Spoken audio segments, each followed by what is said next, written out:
Alhamdulillah kita dapat meneruskan pengajian kita dalam kitab Riyadhus Salihin.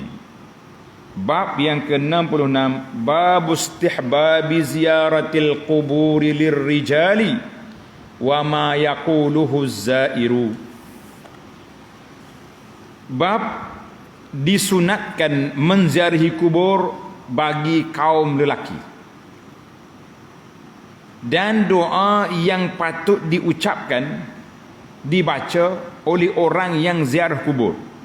Imam Nawawi rahimahullah ta'ala bawa pada kita bab 66 ni dua perkara. Suatu, galakkan ziarah kubur ni kepada siapa? Kepada orang lelaki.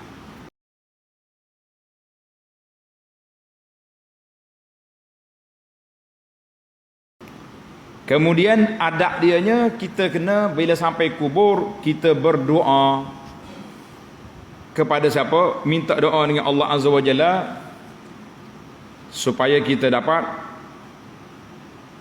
supaya Allah Ta'ala ampunkan dosa orang-orang yang ada dalam kubur. Kita kena ingatlah, kita kena doa supaya siapa dia? Allah Ta'ala beri keampunan kepada orang yang berada di dalam kubur. Itu dia panggil harapan dan doa kita semua, insya-Allah. Tapi kita jangan buat sebaliklah pula. Benar? Jangan buat sebalik.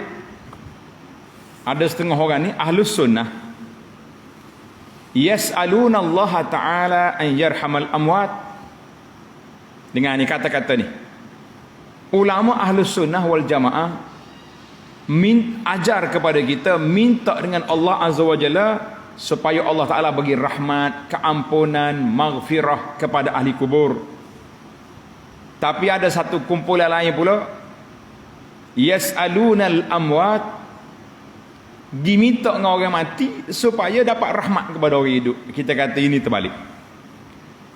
Kita kena hati-hati. Kita minta dengan Allah supaya rahmatkan kepada orang yang sudah mati, bukan minta dengan orang mati supaya rahmat kepada orang hidup. Kita kata ini ayat terbalik.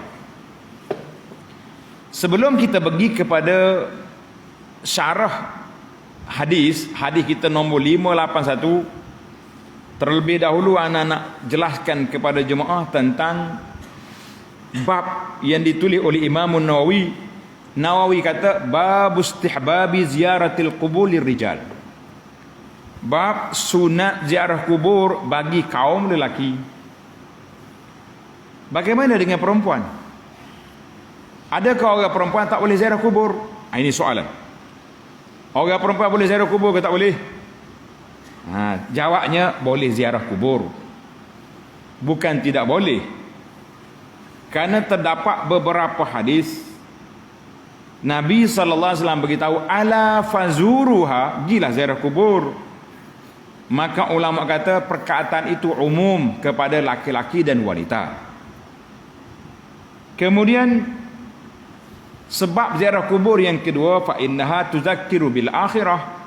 Kita pergi ziarah kubur ini, dia akan mengingatkan kita kepada mati.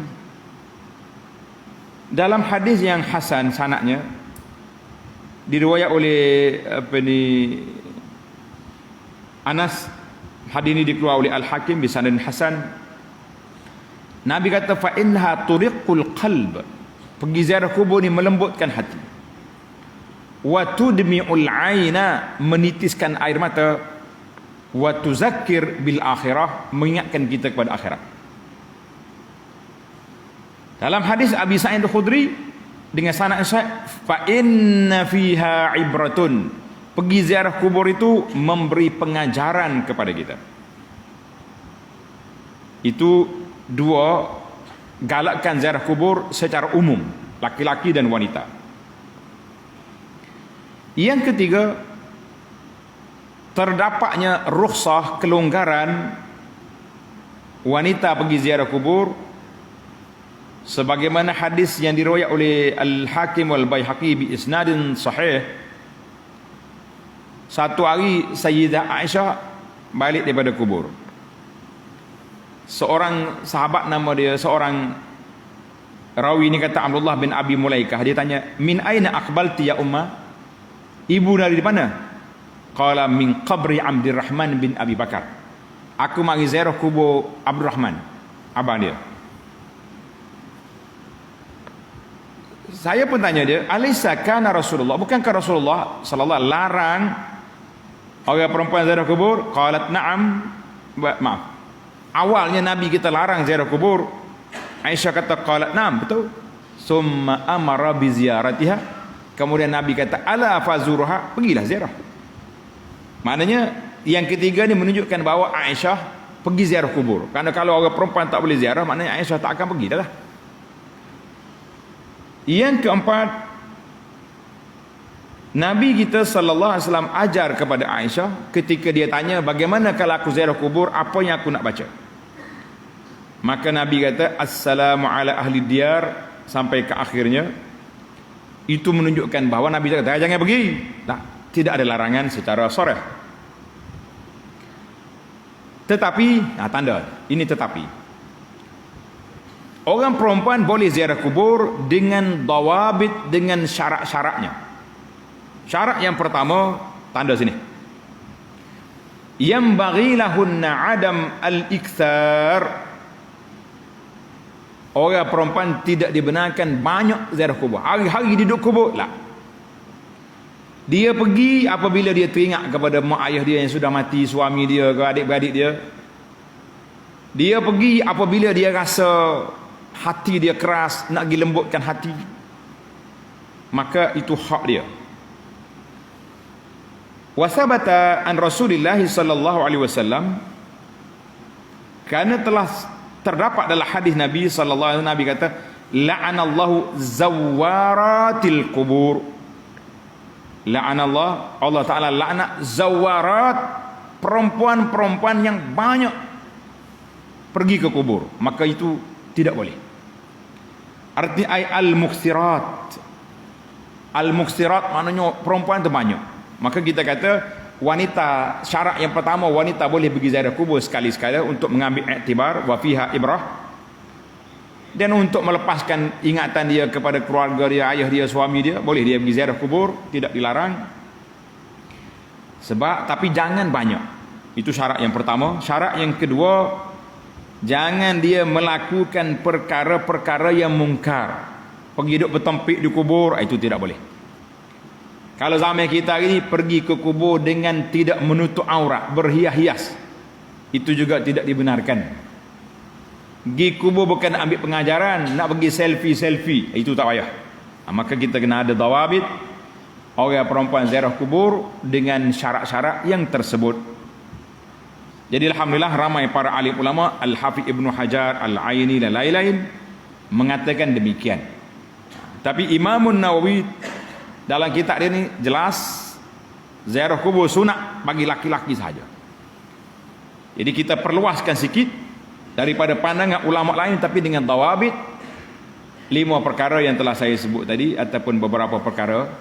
Jangan jadi rutin banyak. Jangan buat benda-benda yang tidak baik. Pergi bercampur gaul laki-laki. Ni dah ni setengah. Kita dah bincang dalam siri-siri yang lepas, wanita tidak digalakkan mengikut jenazah ke kubur kalau pergi buat benda-benda tadi. Nak pergi juga duduk kat luar, tengok jauh-jauh sikit. Bagi orang laki-laki yang kebumikan jenazah, ni dia duduk tonggil sekali situ, Allahu Akbar. Pakai baju berkabung banyak putih, dahlah baju tu nipis, pergi buat benda yang tidak harmoni di atas kubur, menyebabkan orang kubur bukan nak ingat ke mati, duduk ingat ke makcik tu. Ini wal-iyazubillah. Baiklah para jemaah sekalian, itu penjelasan para alim ulama. Anas sendiri waktu di Madinah, kalau kita ikut jenazah pagi-pagi lepas subuh, ada seorang pakcik ni, Masya Allah, yaumiyan dia ada. Dia akan ikut. Dia tengok kalau ada orang buat benda pelik, dia tegur, tapi dia ikut. Dia ambil pahala besar. Tular dalam video seorang budak ni dah 5 tak silap. Orang tengok dia ikut jenazah. Sudah salat jenazah Masjid Nabi, dia ikut ke Baqi'. Orang tanya, "Lis, lima dah tak hati? Kenapa kamu datang?" Dia jawab dengan spontan. Budak dah aja 5 jawab dengan spontan. Dia kata, qala Rasulullah sallallahu alaihi wasallam, Siapa dia salat jenazah dia boleh 1 qiraat, siapa dia ikut jenazah 1 kubur dia dapat 2 qiraat. Mana 2 bukit-bukit. Jadi aku nak 2, aku salat jenazah, aku ikut ke kubur. Kita kata budak ni lebih cerdik daripada ramai pakcik-pakcik di zaman kita ini. Mari salat jenazah, tak ikut kubur. Setengah tu pakai boleh nasib buku juga, pakai tunggu hak tu je. Lah kita kata beramal dengan sunnah. Mudah-mudahan sunnah dalam bab jenazah ni dapat diperbetulkan, dibiasakan yang betul dan diperbetulkan mana yang tak betul, insya-Allah.